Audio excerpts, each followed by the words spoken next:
शेर और मच्छर की कहानी। जंगल के राजा शेर को अपनी शक्ति पर बड़ा घमंड था। वह स्वयं को सबसे शक्तिमान समझता था, इसलिए जंगल के हर जानवरों पर अपनी गौर जमाता रहता था। जंगल के जानवर भी क्या करते, अपने प्राण सबको प्रिय थे, इसलिए ना चाहकर भी शेर के सामने नतमस्तक हो जाते। एक दिन दोपहर के समय शेर एक पेड़ के नीचे सो रहा था। वहीं एक मच्छर भिनभिना रहा था, जिससे शेर की नींद में खलल पड़ रहा था। वह एक मच्छर से बोला, ये मच्छर देखता नहीं मैं सो रहा हूँ, भाग यहाँ से नहीं तो मसल कर दूंगा। मच्छर बोला, क्षमा करे वनराज, मेरे कारण आपकी नींद में व्यवधान उत्पन्न हुआ, किंतु आप मुझे ये बात नम्रता से भी कह सकते हैं, आखिर मैं भी इस धरती का जीव हूँ।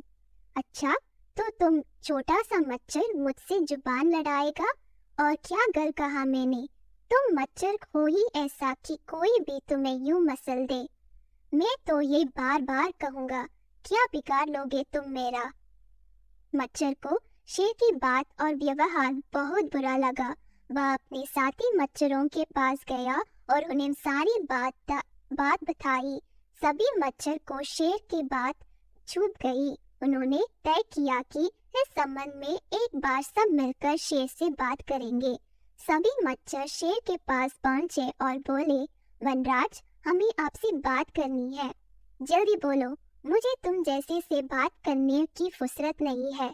शेर बोला, वनराज, आप होंगे बहुत शक्तिशाली, किंतु इसका अर्थ है कथिया नहीं है कि आप अन्य जीवों और प्राणियों का मजाक उड़ाएं या उन्हें नीचे दिखाएं। मच्छर बोले, मैंने जो कहा सच कहा, मैं सबसे शक्तिशाली हूँ और मुझे कोई हरा नहीं सकता। घमंड में चूर शेर गरजा। ऐसा नहीं है, अगर आप शक्तिशाली हैं तो हमें भी इतना सामर्थ्य है कि आवश्यकता पड़ने पर हम किसी का सामना कर सकते हैं और उसे हरा सकते हैं। हम आपको भी हरा सकते हैं। मच्छर भी चुप ना रहे। यह सुनकर शेर हंसते हुए बोला, तुम लोग मुझे हराओगे? तुम लोगों की इतनी हिम्मत कि मेरे सामने आकर ये बात कहो? मेरी शक्ति का अंदाज नहीं है तुम्हें, अन्यथा ऐसा कभी नहीं कहते। अभी भी समय है, भाग जाओ यहाँ से, नहीं तो कोई नहीं बचेगा। शेर के घमंड ने मच्छरों को क्रुद्ध कर दिया। उन्होंने ठान लिया कि इस शेर को मजा चखा कर ही रहेंगे। वे सारे एकजुट हुए और शेर पर टूट पड़े। वे जगह जगह उसे काटने लगे। वह दर्द से कहरा उठा। इतने सारे मच्छर का सामना करना उसके बस के बाहर हो गया। वह दर्द से चीखते हुए वहां से भागा, लेकिन मच्छरों ने उसका पीछा नहीं छोड़ा। वहां जहां भी जाता वे भी उसके पीछे जाते और उसे काटते।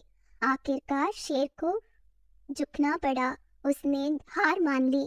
वह मच्छरों के सामने गिड़गिड़ाने लगा, मुझे बख्श दो, मुझसे गलती हो गई जो मैंने तुम तुच्छ समझकर तुम्हारा मजाक उड़ाया और तुमसे बुरा व्यवहार किया। आज तुमने मेरा घमंड तोड़ दिया। अब मैं कभी किसी के नीचे नहीं दिखाऊंगा। मच्छरों ने शेर को सबक सिखा दिया था, इसलिए उन्होंने उसे काटना बंद कर दिया। वे बोले, घमंडी का घमंड कभी न कभी अवश्य टूटता है। आज तुम्हारा टूटा है, घमंड करना छोड़ दो, अन्यथा एक दिन ये तुम्हें ले डूबेगा। और कभी किसी प्राणी को नीचे मत समझो। हर किसी का अपना सामर्थ्य और शक्ति होती है।